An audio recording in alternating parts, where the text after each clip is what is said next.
What is going on, ladies and gentlemen? Monkeyflop here, and today I'm talking about Xbox Game Pass possibly coming to the PlayStation 4. Now, before we get into the video, please hear me out, okay? I know console wars are still going to be a thing, and even me mentioning Xbox on this channel, people are probably going to be up in arms with me in those comments down below. But like I said, hopefully you guys will listen to the video all the way through and give me your guys' honest opinions about it. This video's been really hard to make, by the way. Let's go ahead and dive right into it, because Xbox is planning on launching their Xbox Games Pass on multiple devices. Right now, we do see it available on PC and we see it available on Xbox. It's coming to the Nintendo Switch soon, and they are talking about putting it on PlayStation 4. Whether or not PlayStation's gonna let that happen, who knows?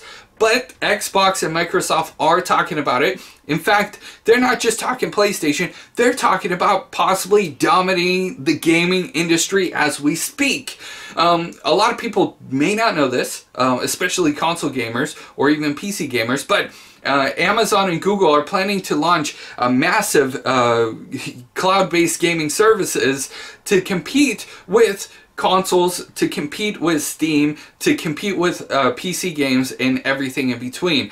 And you know, Xbox and Microsoft are smart. They're trying to get an edge on it, and they're deciding, you know what, we are going to go full force and we are going to bring the competition and make ourselves available on as many platforms as possible. Honestly, that is very smart of Microsoft to do, and as a PlayStation fan, kind of hurts me to even, you know, say that, especially because we do have PlayStation Now. PlayStation Now is available on PC, it's available on PlayStation 4, and it will be available soon on other devices as well, I would imagine.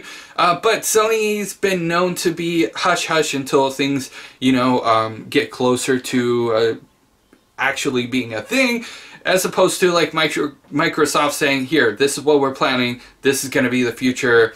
And, you know, I feel like Microsoft has a little bit more open-ended of a conversation. Maybe because, you know, with where they're at, as far as like, you know, sales and things like that, they're like, you know what, screw it. We can just be open and honest about whatever we're doing. Yeah, you know, a lot of people are going to say, well, what does this mean, this cloud-based gaming service? Why are they trying to put it on so many different devices? Well, it's because they're going to need to compete with these massive companies. We got Google, we got Amazon, two massive companies that are going to be launching their cloud-based gaming service, and it's going to be funded and backed by billions of dollars probably. And you know, if you want to actually compare, console gaming is probably hundreds of millions of people, as opposed to like gaming in general. You could possibly reach like billions of people. So yeah, a lot of people are worried that, oh, what's going to happen to physical copies? What's going to happen to even consoles in general? And Xbox has come out and said, you know what, don't worry about it. There has been a lot of rumor and speculation about Xbox Scarlet and the next Xbox. You know, they're going to have like 2 or 3 different types of Xboxes that are going to be available with the next generation of consoles. So we really don't have to worry about console gaming as of right now, because that's still going to be a thing.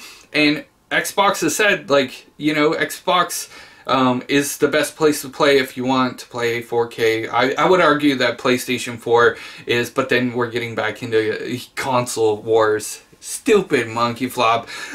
Back on track. So, yeah. So, console gaming is not going anywhere anytime soon. PlayStation's still planning their PlayStation 5. It's going to be announced soon. Xbox is doing their thing. That's going to be announced soon. You know, that's still going to be a thing. But one thing that a lot of people are comparing this cloud-based gaming to is how Blockbuster was. If you guys don't know what Blockbuster was, it was a video rental service where you go and pick up a video, you rent it, and then you bring it back. And then Netflix came around and pretty much got rid of every movie rental store there is. There are a few mom and pop shops around, but they're far few in between, and Netflix is pretty much the only name that we know as far as video is concerned in general. So a lot of people are comparing Blockbuster and Netflix to console gaming and the next generation of cloud-based gaming. So I'd love to know you guys' thoughts and opinions about that in the comment section below. Like I said, this is a very touchy subject. One thing that I do, have a big concern about is the ability to be able to purchase and access the games as I want. As of right now, I do own some games, and you guys are seeing some of them in the background of this video, but I also have some games put away as well, and I do have a good share of physical games, but I have a lot more on my PlayStation 3 and PlayStation 4 digitally because of PlayStation Plus, because sometimes it's easier or more convenient to purchase digital games. One thing that I'm concerned about moving forward into the future is digital, because let's say we're purchasing games. If we look back at Nintendo's Wii U shop, Nintendo's Wii U shop closed in January, which means that if you purchase any games prior to that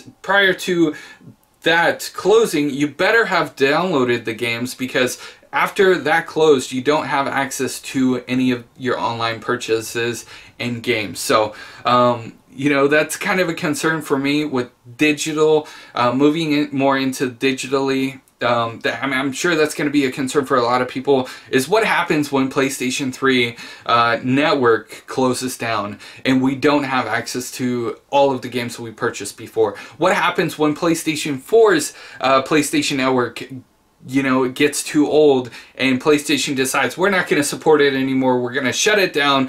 And I have like 700 different games on my PlayStation 4, thanks mostly to PlayStation Plus, but I have like 700 games on my PlayStation 4. There's no possible way that I could download all of them. I'm gonna lose content, and that comes down to, like, with digital, we truly don't own it, even though we purchase it. So that's kind of a bummer. And it's another thing to think about cloud-based gaming, because cloud-based gaming is another thing where it is like it is going to be like Netflix, to be honest with you, and the games that are available right now probably won't be available later on down the future. Same thing with Netflix. Netflix puts certain movies on and then takes certain movies off. So is that going to happen to cloud-based gaming as well? Is that going to happen to Xbox Live's Game Pass? Is that going to happen to PlayStation Now? I'd love to know you guys' thoughts and opinions about all of this in the comment section below. Let me know what you guys honestly think about it. I wanted to bring this conversation up because I've been seeing a lot of people talking about Xbox Game Pass coming to absolutely everything. And when PlayStation was mentioned, I'm like, I gotta talk about this because this affects us. So, like I said, I'd love to know you guys' thoughts and opinions about it in the comment section below. Make sure to hit a like. If you guys are new, hit that subscribe button, bell notification. I will see you guys in the next news update. You guys are freaking awesome.